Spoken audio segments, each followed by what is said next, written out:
ये आज तक रेडियो है।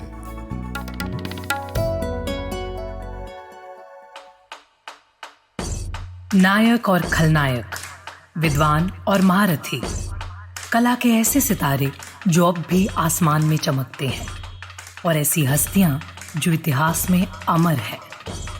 उजले व्यक्तित्व के धनी भी और स्याह पहलुओं के लोग भी। ये वो लोग जो मशहूर हैं। ये है नामी गिरामी।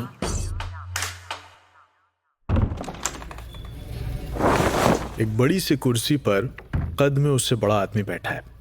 इसकी वजह से कुर्सी छोटी लग रही है। सिर पर बाल की मौजूदगी ना के बराबर, गाल फूले और लटके हुए। अभी दफ्तर संभाले 5 मिनट भी नहीं हुए थे कि चपरासी हाथ में सफेद लिफाफा लिए टेबल की दूसरी ओर खड़ा था। कुर्सी पर बैठे शख्स ने पूछा, जरूरी ना हो तो बाद में आ जाना। चपरासी ने धीमी आवाज में कहा, ऊपर से आया है। इस जवाब से थोड़ी हैरानी हुई उसे। बात कुछ समझ में नहीं आई। उसने भौहें उठाकर इशारे में ही अगला सवाल पूछ लिया। चपरासी ने आगे कहा, मंत्री जी की तरफ से आया। अब तक वो लिफाफा आगे बढ़ चुका था। पता देखते ही कुर्सी पर बैठा इंसान तमतमा गया और लिफाफे को घुमाकर फेंक दिया और झुंझलाते हुए कहा, क्या ये कोई मंत्रालय है? क्या हम सरकार के लिए काम करते हैं? उठाओ उसे, और जिसने भी भेजा है उससे कहो कि सही पते के साथ दोबारा भेजें। बाहर जाते हुए चपरासी ने चिट्ठी को उठाया और उलट पुलट कर देखने लगा। इस पर लिखा था, इलेक्शन कमीशन, भारत सरकार। यह इलेक्शन कमीशन तो था, लेकिन यह भारत सरकार का कोई विभाग नहीं था। भीतर गुस्से में बैठा इंसान इसी सोच को बदलने आया था। वो चुनाव आयोग को सरकार के कब्जे से छुड़ाने आया था। इसका नाम था टीएन शेषन, और वो अपने मकसद में बहुत हद तक कामयाब भी हुआ। तो आज नामी गिरामी में बात उस इलेक्शन कमिश्नर की जो कहता था, मैं नाश्ते में नेता खाता हूं, और कुछ लीडर्स जिनकी तुलना कुत्ते से कर दिया करते थे। आज भी सुप्रीम कोर्ट जिसके नाम की नजीरें पेश करता है।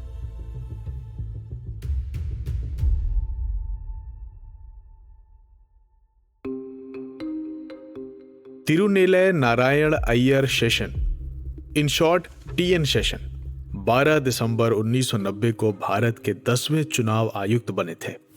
इनके बाद 15 लोग और इस कुर्सी पर बैठ चुके हैं, लेकिन शेषन ने अपने कार्यकाल में जो किया उसकी वजह से चुनाव आयोग के इतिहास को बिफोर सेशन और आफ्टर सेशन के तौर पर याद किया जाता है। फिलहाल कहानी के बिफोर वाले हिस्से में जाते हैं, जब टीएन शेषन राजीव गांधी की सरकार के दौरान आंतरिक सुरक्षा मंत्रालय में सुरक्षा सचिव थे और उनके ऊपर प्रधानमंत्री की सुरक्षा की जिम्मेदारी थी।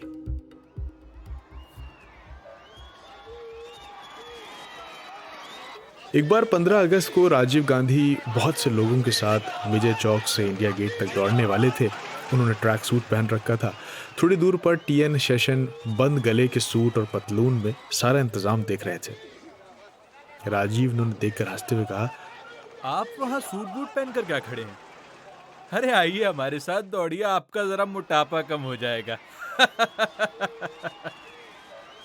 शेषन ने तपाक से जवाब दिया, कुछ लोगों को सीधा खड़ा होना पड़ता है ताकि देश का प्रधानमंत्री दौड़ सके। थोड़ी देर बाद वो हुआ जिसकी राजीव गांधी को बिल्कुल उम्मीद नहीं थी। अभी वो कुछ ही मिनट दौड़े होंगे कि सुरक्षाकर्मी उनके चारों तरफ घेरा बनाते हुए उन्हें कैसी जगह ले गए जहां एक कार खड़ी थी और जिसका इंजन पहले से चालू था। राजीव को कार में बैठाया गया और 1 मिनट में उनके घर पहुंच गई कार। ऐसा करते हुए सुरक्षाकर्मी राजीव से नजरें नहीं मिला पा रहे थे, लेकिन उन्हें पता था कि सुरक्षा कारणों के तहत उन्हें क्या करना है, और ये सब कुछ शेषन के निर्देश से हुआ था। इसलिए भी राजीव गांधी शेषन को पसंद किया करते थे, और इसी वजह से भी शेषन के ऊपर यह आरोप लगता था कि उनका रवैया कांग्रेस के प्रति नर्म रहता है। वरिष्ठ पत्रकार संतोष भारतीय बताते हैं, देखिए, राजीव गांधी का सबसे बड़ा अगर गुण कोई था तो वो अफसरों को पहचान करके उन्हें एक जिम्मेदारी देते थे। टीएन शेषन अपने कार्यकाल के दौरान कांग्रेस को लेकर के बिल्कुल भी नरम नहीं थे। टीएन शेषन ने ब्यूरोक्रेट के नाते या चुनाव कमीशन के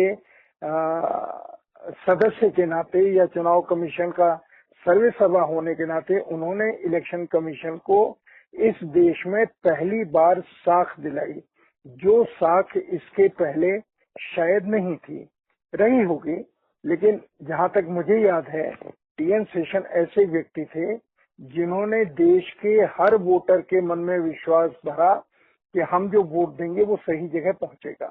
और टीएन सेशन के दौरान ही जो पोलिंग बूथ के ऊपर रिगिंग होती थी उसके ऊपर सख्त कार्रवाई हुई, बहुत सारे लोग इसके गवाह हैं। तो टीएन सेशन ने एक चीज को रेगुलेट किया, उसको व्यवस्था में डाला और निष्पक्ष तरीके से उनके अफसरों को भी उन्होंने काम कराया।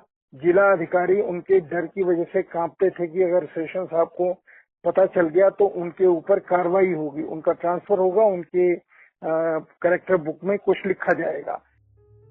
जब राजीव गांधी की सरकार चली गई और बलिया के चंद्रशेखर प्रधानमंत्री की कुर्सी पर बैठे, तब उन्होंने अपने लॉ मिनिस्टर सुब्रमण्यम स्वामी को टीएन शेषन के पास भेजा। स्वामी और शेषन के बीच पुराना रिश्ता था। जब हार्वर्ड में शेषन पब्लिक एडमिनिस्ट्रेशन की पढ़ाई के लिए गए थे, तब स्वामी वहां एसोसिएट प्रोफेसर हुआ करते थे। हालांकि स्वामी शेषन से उम्र में छोटे थे, लेकिन दोनों के बीच अच्छी दोस्ती थी। इस नाते बिना झिझके प्रधानमंत्री से मिले मैसेज को शेषन तक पहुंचा दिया और कहा, क्या भारत का अगला मुख्य चुनाव आयुक्त बनना पसंद करेंगे? दोस्त होने की वजह से शेषन ने भी बिना लाग लपेट मना कर दिया। फिर 2 घंटे तक स्वामी मान मुनव्वल करते रहे। आखिर में शेषन ने कहा, मुझे किसी से सलाह मशवरा करने का वक्त दीजिए। स्वामी के जाने के बाद शेषन ने राजीव गांधी को फोन मिलाया और 5 मिनट के लिए मिलने का वक्त मांगा। राजीव गांधी अपने ड्राइंग रूम में बेसब्री से अपने पुराने दोस्त का इंतजार कर रहे थे। शेषन को देखते ही उन्होंने चिल्लाते हुए कहा, फैट मैन इज हियर। दोनों गले मिले और पास के सोफे पर बैठ गए। अरे सुनो, हमारे लिए चॉकलेट भिजवा दो। चॉकलेट्स शेषन और राजीव दोनों की कमजोरी थी। शेषन ने राजीव को चंद्रशेखर के ऑफर के बारे में बताया। राजीव ने उन्हें अपनी सहमति दी। जब वो शेषन को दरवाजे तक छोड़ने आए तो बोले, वो दाढ़ी वाला शख्स उस दिन को कोसेगा जिस दिन उसने तुम्हें मुख्य चुनाव आयुक्त बनाने का फैसला किया था। शेषन के आने से क्या बदला, वरिष्ठ पत्रकार त्रिभुवन बताते हैं। हालात ये थे कि जब पेरी शास्त्री और जो दूसरे चुनाव आयुक्त रहे थे, वो लोग राष्ट्रपति को या प्रधानमंत्री को इस बात के लिए पत्र लिखा करते थे कि उन्हें भारतीय संविधान की कुछ प्रतियां चाहिए। भारत के जो निर्वाचन आयोग का मुखिया था उसकी ये स्थिति थी। लेकिन 1990 में टीएन शेषन नाम के एक ब्यूरोक्रेट को चुनाव आयुक्त बनाया गया। तो हालात ये हुए कि टीएन शेषन ने साफ तौर पर कहा कि मैं भारत के विधान की रक्षा के लिए मेरे नीति को या चुनावों को नहीं बदल सकता, लेकिन मैं चुनाव कराने के तरीके को बदल सकता हूं। तो टीएन शेषन ने तरीके इतने बदले कि आप चुनाव में पैसे का दुरुपयोग नहीं कर सकते। उन्होंने पैसे की चुनाव में खर्च की सीमा तय करवाई। उन्होंने जाति और धर्म का जो नग्न रूप राजनीति में सामने आता है, और इस समय जब चुनाव आयोग काफी कमजोर हो गया है, जब उस पर बहुत सवाल उठ रहे हैं, तब टीएन शेषन एक बार फिर याद आते हैं, क्योंकि उन्होंने राजनेताओं को पूरी तरह से अपने हंटर के नीचे ले लिया था और उन्हें अपने तरीके से चलाया था। उन्होंने नियम और कायदों में चलाया था। और आप देखिए कि उनके नियमों के कारण भारत के राष्ट्रपति का चुनाव प्रभावित हुआ। उनके नियमों के कारण राज्यसभा के चुनाव सही तरीके से हुए। उनके नियम ही थे जिन्होंने बहुत बड़े बड़े नेताओं को पराजय का मुख देखने के लिए विवश किया। पद संभालने के बाद से शेषन की लगातार सरकार से खींचतानी चलती रही। किसी भी प्रधानमंत्री ने चुनाव आयुक्त के ऐसे बर्ताव को नहीं झेला था। 1991 में लोकसभा चुनाव और उसके बाद हुई तमाम विधानसभा चुनाव में शेषन का असर दिखाई दिया। जहां गड़बड़ी की शिकायत होती, वो तुरंत चुनाव रोककर नए सिरे से चुनाव की घोषणा करते थे। फर्जी वोटों पर लगाम लगाने के लिए उन्होंने सरकार के पास प्रस्ताव भेजा कि वोटर आईडी पर मतदाताओं की फोटो लगाई जाए। सरकार ने इनकार कर दिया, ये कहते हुए कि इसमें बहुत खर्चा होगा। शेषन भी मानने वाले नहीं थे। उन्होंने कहा कि जब तक फोटो नहीं लगेगी एक भी चुनाव नहीं होगा। इसके बाद 1993 में फोटो वाली वोटर आईडी कार्ड की शुरुआत हुई। शेषन अपने फैसले से सबको चौंका रहे थे। एक ऐसा ही फैसला लिया उन्होंने 2 अगस्त 1993 को। चुनाव आयोग की ओर से एक आदेश जारी किया गया जिसमें मांग थी कि जब तक सरकार चुनाव आयोग की शक्तियों को मान्यता नहीं देती तब तक देश में कोई चुनाव नहीं कराया जाएगा। इनमें 2 साल पर होने वाले राज्यसभा चुनाव, लोकसभा और विधानसभा के उपचुनाव भी शामिल थे, जिसकी तारीखों का ऐलान हो चुका था। अपने इस आदेश पर शेषन इस कदर अड़े थे कि उन्होंने पश्चिम बंगाल की राज्यसभा सीट पर चुनाव नहीं होने दिया, जिसकी वजह से केंद्रीय मंत्री प्रणब मुखर्जी को अपने पद से इस्तीफा देना पड़ा। पश्चिम बंगाल के मुख्यमंत्री ज्योति बसु इससे इतना नाराज हुए कि उन्होंने शेषन को पागल कुत्ता तक कह दिया था। शेषन की सबसे ज्यादा जिस नेता से ठनी वो थे बिहार के मुख्यमंत्री लालू प्रसाद यादव। बिहार में चुनाव चल रहे थे और ये 1995 का दौर था। लालू मुख्यमंत्री निवास में अपने लोगों के साथ सुबह सुबह बगीचे में बैठे थे, तभी एक सहायक उनके पास अखबार लेकर पहुंचा। हेडलाइन देखते ही लालू भड़क गए। सहायक को बोला कि मेरा फोन लेकर आओ और पिल्लई का नंबर भी। आरजेएम पिल्लई तब राज्य के मुख्य निर्वाचन अधिकारी थे और अखबार की हेडलाइन थी कि शेषन ने चौथी बार राज्य की कुछ सीटों पर चुनाव रद्द करा दिया है। फोन की घंटी बजी। लालू ने कहा, अब पिल्लई सुनो, हम तुम्हारा चीफ मिनिस्टर और तुम हमारा अफसर। इस सेशनवा कहाँ से बीच में टपकता रहता है, फैक्स भेजता रहता है। इलेक्शन हो जाने दो, सब फैक्स वैक्स उड़ा देंगे। शेषन के इन्हीं फैसलों की वजह से उन पर ऑटोक्रेट होने का आरोप भी लगता था। वरिष्ठ पत्रकार रामदत्त त्रिपाठी को सुनिए। क्योंकि उस समय एक तो चुनाव आयोग 1 मैन कमीशन होता था, तो वैसे भी ऑटोक्रेट माने एक ही आदमी को निर्णय लेना होता था, नीचे भले ऑफिसर थे, और दूसरे थोड़ा जिद्दी किस्म के आदमी थे और दबंग थे, और पावर जो उनको मिली थी संविधान से और रिप्रेजेंटेशन ऑफ पीपल्स एक्ट से, उसको वो पूरी तरह से इस्तेमाल करते थे। तो ये जरूर है कि उन्होंने जो चुनाव के मेन प्लेयर हैं डेमोक्रेसी के, पॉलिटिकल पार्टीज को या कैंडिडेट को कई बार विलेन की तरह शो करते थे और खुद को हीरो। लेकिन चूंकि सुधार हुआ, माहौल बदला, इसलिए लोग उनको याद करते हैं, अप्रिशिएट करते हैं। सभी पार्टियों के बीच टीएन शेषन का खौफ, सब उनके पंख कतरना चाहते थे, लेकिन ये कुछ इस तरीके से करना चाहते थे कि जनता को ये ना लगे कि वो एक ईमानदार ऑफिसर के खिलाफ कदम उठा रहे। इसलिए उसका एक संवैधानिक तरीका निकाला गया। संविधान में ये नहीं लिखा था कि चुनाव आयुक्त सिर्फ एक ही होगा। ये तय था कि 3 आयुक्त होंगे और कोई भी फैसला बहुमत से लिया जाएगा। शेषन को ये बात अच्छी नहीं लगी। दोनों चुनाव आयुक्त के साथ पहली मुलाकात भी खटासपूर्ण थी। जीवीजी कृष्णमूर्ति और एमएस गिल को चुनाव आयुक्त बनाया गया। कृष्णमूर्ति और शेषन के बीच की पहली मुलाकात भी कड़वाहट भरी रही।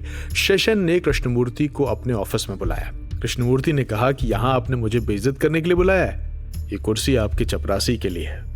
अगर आपको मुझसे बात करनी है तो मेरे बगल में आकर सोफे पर बैठिए। तभी गिल कमरे में घुसे। उनको समझ में नहीं आया कि मूर्ति के बगल में बैठे या शेषन के सामने की कुर्सी पर। पूरी बैठक के दौरान कृष्णमूर्ति शेषन पर फप्तियां कसते रहे। इस भड़कावे के बावजूद शेषन जानबूझकर चुप रहे। इसके पहले कई लोगों ने शेषन को आड़े हाथों लिया था, लेकिन किसी ने इस तरह उनके मुंह पर इस तरह उनकी बेइज्जती नहीं की थी। शेषन ने अपनी पूरी जिंदगी में उसूलों से कभी समझौता नहीं किया। जब तक वो इस कुर्सी पर बैठे, नियम कानून से चलते रहे। चुनाव में किस तरीके से सुधार हो, इसके लिए काम करते रहे। चुनावी खर्चों पर लगाम लगाने की पूरी कोशिश की और वो खुद मानते भी थे कि उनके तौर तरीकों से प्रत्याशियों के चुनावी खर्चे में 10 गुना कमी आई है।